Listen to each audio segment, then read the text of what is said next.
मुकाबला.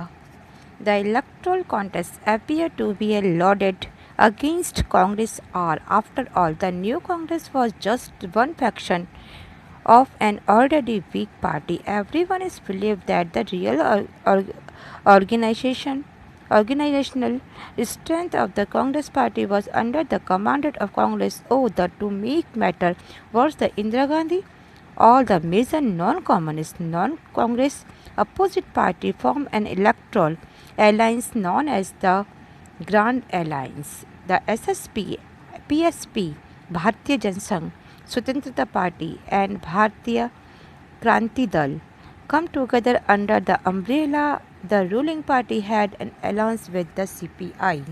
द मुकाबला party Congress are के अपोजिशन में जान पड़ता था. आखिरकार नई कांग्रेस ने एक जर्जर होती हुई पार्टी का हिस्सा भर दी. हर किसी को विश्वास था कि कांग्रेस पार्टी की असली ताकत कांग्रेस ओ की कंट्रोल में है. इसके अतिरिक्त सभी जो गैर नॉन कम्युनिस्ट और गैर कांग्रेस पार्टी अपोजिशन पार्टी में एक इलेक्शन कोalition बना लिया था. इसे ही ग्रैंड अलायंस कहा गया. इसमें कांग्रेस इंदिरा गांधी के लिए एक ऐसी कंडीशन थी और बहुत ही कठिन हो गई थी. इसकी स्थिति बहुत ही कठिन हो गई थी. तथा एसएसपी, पीएसपी, भारतीय जनसंघ, स्वतंत्रता पार्टी, भारतीय क्रांति दल इलेक्शन में एक अम्ब्रेला के नीचे आ गए और शासित दल ने भारतीय कम्युनिस्ट पार्टी के साथ में कोalition किया.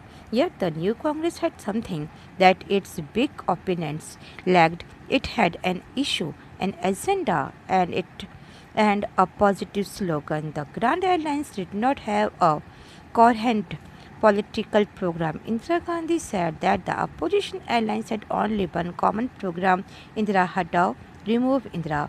In contrast, to this, she put forward a positive program captured in the famous slogan Garibi Hatao, remove poverty. She focused on the growth of the public sector and imposing to ceiling on the rural land holding and urban property, remove its disparities in income and opportunity.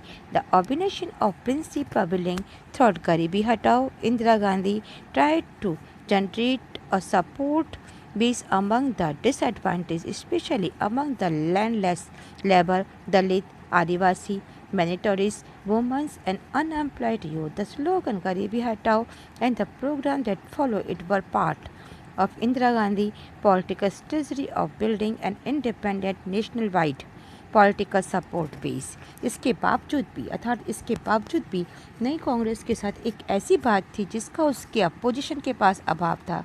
नई कांग्रेस के पास एक issue था, एक agenda और एक programme था. Grand alliance के पास कोई भी पॉलिटिकल प्रोग्राम नहीं था. इंदिरा गांधी ने कंट्री भर में घूम कर कहा कि अपोजिशन कोalition के पास बस एक ही कार्यक्रम है, इंदिरा हटाओ. इसके विपरीत उन्होंने लोगों के सामने एक पॉजिटिव प्रोग्राम रखा और इसे अपने मशहूर नारे यानी स्लोगन गरीबी हटाओ के जरिए एक शक्ल प्रदान की, एक स्पेस दिया.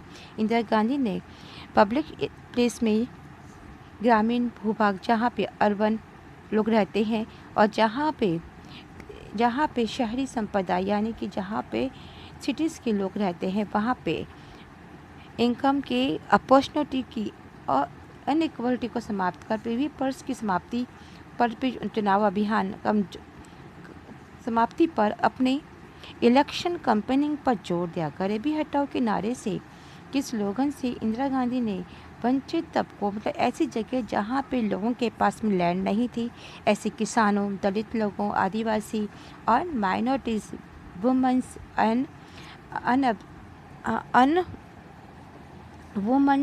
एंड अनएम्प्लॉयज़ के बीच में अपने सपोर्ट का आधार बना लिया और ये कोशिश की कि गरीबी हटाओ के स्लोगन से जुड़ा हुआ ये प्रोग्राम इंदिरा गांधी के पॉलिटिकल स्ट्रेटजी थी. इसके सहारे वो अपने लिए पूरी कंट्री में पॉलिटिकल सपोर्ट की बुनियाद तैयार करना चाहते थे.